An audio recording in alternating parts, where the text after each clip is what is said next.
I was barely holding it together. It wasn't even a month ago that I lost my baby. I was over the moon with joy. My husband and I were finally pregnant after years of trying. Then one night, it all came crashing down. I woke up to blood. By the time we got to the hospital, they confirmed my worst fear. I'd lost our baby. I broke. My husband broke.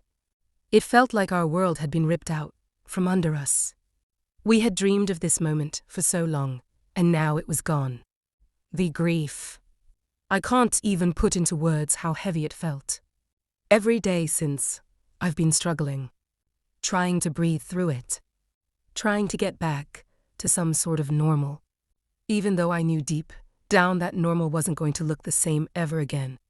We tried to lean on each other, but then came the reactions from my in-laws. My parents. They were wonderful, just what I needed. They checked in on me, supported me in every way, and made sure I was taking care of myself. They were hurting too, but they were there for me. But my in-laws, that was a different story. My mother-in-law's first words to me after we lost the baby. "I can't believe you lost the baby." I was so looking forward to meeting my first grandchild. I couldn't even process what she was saying. She didn't ask me if I was okay. She didn't offer any sympathy. All I could hear was her disappointment. It felt like he failed somehow. And honestly, I wasn't sure if it was more hurtful because she felt that way or because I actually believed it for a second. I don't even want to get into what my sister-in-law did. She sent a crying emoji and a text. That's it. No real words of comfort. It was like she was too busy with her own life to be bothered with mine. But then, things got worse. This week, she invited us to a family lunch.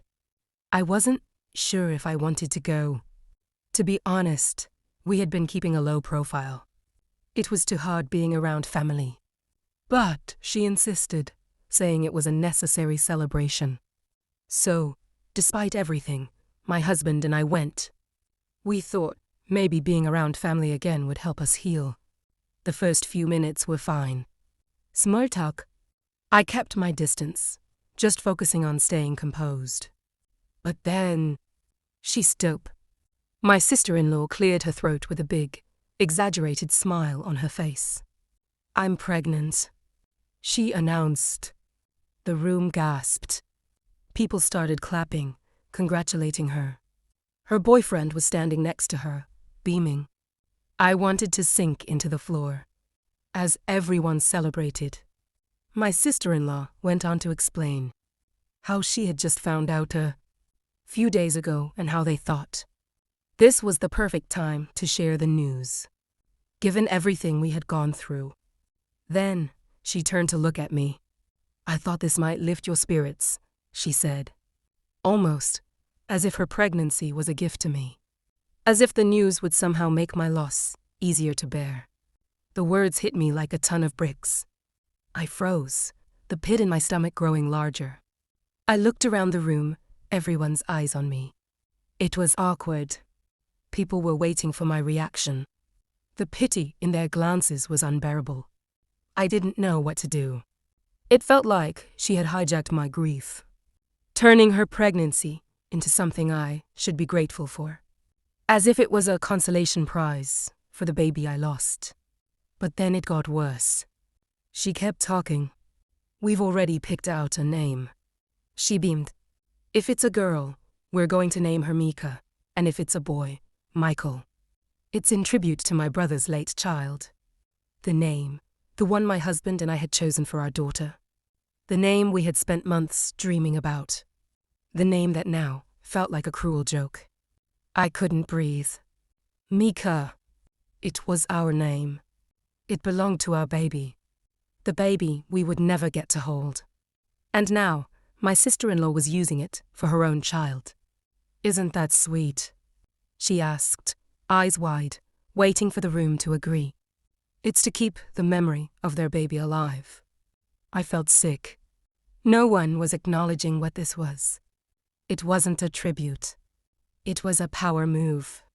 Before I could even process it, my mother-in-law jumped up, arms wide, and wrapped my sister-in-law in a tight hug, practically glowing. My dream of having a grandchild is finally coming true, she sighed. I felt like the world was crashing down around me. The name we had chosen, the one that symbolized our hopes and dreams for our daughter, was now a token in my sister-in-law's game. She was using it to prove something to everyone, and to me. I looked at my husband. I could see the pain in his eyes, too. He was trying to stay composed for my sake, but I knew he was just as hurt as I was. I could have said something. I could have told them both how deeply hurt I was. But I couldn't bring myself to ruin her moment. Her moment of joy that had to come at the expense of my grief. So I stayed quiet, my heart breaking with every word she spoke. One had to get out of there. I had to breathe. I couldn't stay. I excused myself and rushed to the bathroom. The second I closed the door, the tears came. I pressed my hands to my face, trying to hold it all in. It was too much. I just wanted to be left alone, to grieve my loss in peace. But then, my mother-in-law and sister-in-law knocked on the door, asking why I was making a scene. I opened it, wiping my face quickly. "I just need a moment," I whispered. But instead of giving me the space I needed, my sister-in-law crossed her arms, looking at me with a strange mix of pity and annoyance. "Aren't you happy that the name you chose is finally going to be used?" she said, her voice dripping with something I couldn't quite place. That was it. I snapped. I told her, in a voice shaking with hurt and rage, "You have no right to use my daughter's name. No right at all." The room went dead silent. My voice echoed in the small bathroom, and for a moment, I thought I might collapse. I could feel my knees trembling, but I stood firm. There was no going back now. I wasn't going to let this go. Her smug expression faltered for just a second, but it quickly returned. She folded her arms across her chest, narrowing her eyes. "You're being dramatic," she said, like it was the most obvious thing in the world. "It's just a name. You're making this a bigger deal than it is." I felt my blood boil. Dramatic? This wasn't dramatic. This was my daughter's name. The name that had been chosen with love. And the name I was never going to get to call out. My chest tightened, and I turned to my mother-in-law, hoping for some support. But instead, she added her voice to the mix. "You should be grateful," she said, her tone condescending, like I was a child. "Sel is doing something so sweet. She's honoring your lost baby." Honor? No, this wasn't honor. This was selfishness, dressed up as charity. I could feel the tears threatening to spill again, but I held them back. I wasn't going to break. Not now, not in front of them.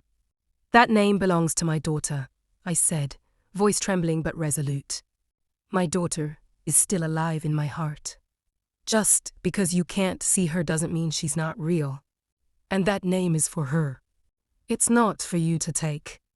There was a long pause, and for a moment, I thought maybe, just maybe, they'd understand.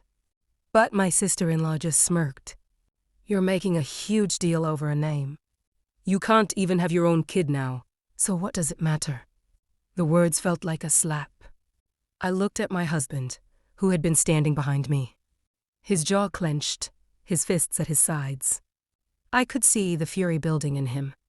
He wasn't going to let this slide, and I was grateful for that. "Enough," he finally spoke, his voice low and dangerous. "How dare you?" He turned to his sister, his words sharp. "How dare you say something like that to her?" To us, he was shaking with anger now. His eyes locked onto hers, the tension so thick you could feel it. "You think you can just waltz in here and claim something so precious? Like it's yours." His voice grew louder with every word. "You have no idea what she's been through. What we've been through." I couldn't breathe. My heart was racing, but hearing him stand up for me, for us, was like a lifeline. He turned to his mother then, his eyes full of disbelief. And you? You've known her for how long? And you're just standing there, agreeing with her. What kind of mother does that? What kind of family are we, if this is how you treat the people you love? His words hung in the air, thick with the weight of years of frustration. My mother-in-law opened her mouth, but no words came out. I could see the guilt in her eyes, the hesitation that had never been there before. But it was too late. She'd already chosen her side. You want to know what I think? My husband said, his voice firm, unrelenting. I think you've both been cruel. I think you've used my wife's grief as some kind of opportunity to make yourselves feel better. You've taken something sacred, something we had all but held in our hands, and you've twisted it to fit your own narrative. The room was silent now. I looked at my sister-in-law, whose face was a picture of defensiveness. You're wrong, she said, her voice rising. You're both wrong. I'm just trying to keep my brother's child's memory alive. Why are you being so difficult? I shook my head slowly. You didn't even ask us. You didn't care enough to ask how we felt about this name. You didn't think for a second about how we would feel seeing you name your child after ours. I could feel the tears stinging my eyes, but I didn't care anymore. I was done hiding. I was done being the quiet, grieving woman who just took whatever was thrown at her. You want to know the truth, I said, my voice steady but filled with an emotion I couldn't contain. I didn't need you to name your child after my daughter. I didn't need you to twist my grief to make yourself feel better. You wanted to steal her name. You wanted to make it yours. And you used my pain to do it. There was a long pause. My sister-in-law opened her mouth to argue, but this time, my husband cut her off. I don't care about the name anymore, he said, his voice cold. Like the finality in his tone was cutting through all the nonsense. But I care about how you've treated my wife. I care about how you've treated my family. And I'll tell you this right now, if you can't show respect, if you can't even pretend to understand the pain we're in, then we're done. His words hit like a bomb. That was it. My husband and I were done. We had reached our breaking point. I had no more energy for these people. We stood up, hand in hand, ready to leave. But just as we were heading toward the door, my sister-in-law said something that made my stomach churn. Don't leave, she said, her voice shaky. You're overreacting. It's just a name. But we didn't stop. We walked out of that house, out of that family, and into the world where we finally felt like we could breathe again. I didn't look back. The days that followed were a blur of quiet healing. My husband and I spent time together, trying to piece ourselves back together after the devastation of the last few months. We didn't respond to calls or texts from my mother-in-law or sister-in-law. We were done. And honestly, it felt like the right decision. But it didn't end there. No, that would have been too easy. A week later, my husband got a call from his father. Apologized.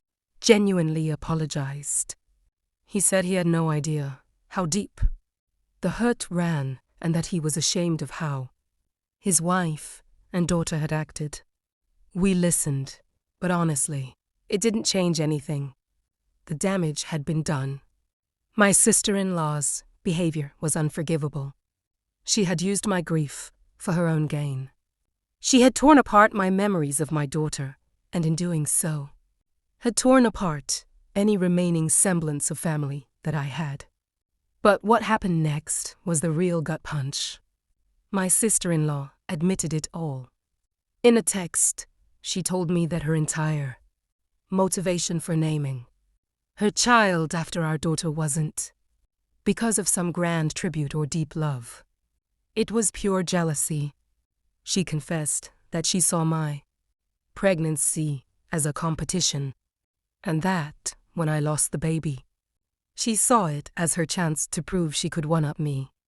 She had been jealous of the attention I got, jealous of the love I had from the family, And naming her baby after my daughter wasn't an act of love. It was a power move. The disgust I felt reading that text was overwhelming. This wasn't about honoring a memory. This was about her trying to prove something. And then it clicked. Everything clicked. I had been right all along. My sister-in-law wasn't just insensitive, she was malicious. And I would never forgive her for it. So now we've cut them out. We're living in peace. But my question is, did I go too far? Did I overreact in wanting to protect my daughter's memory? Or should I have let it go? Was I too harsh in the way I handled everything? What do you think? Should I have tried to forgive and move on, or was this the only way to protect myself? Let me know what you think in the comments.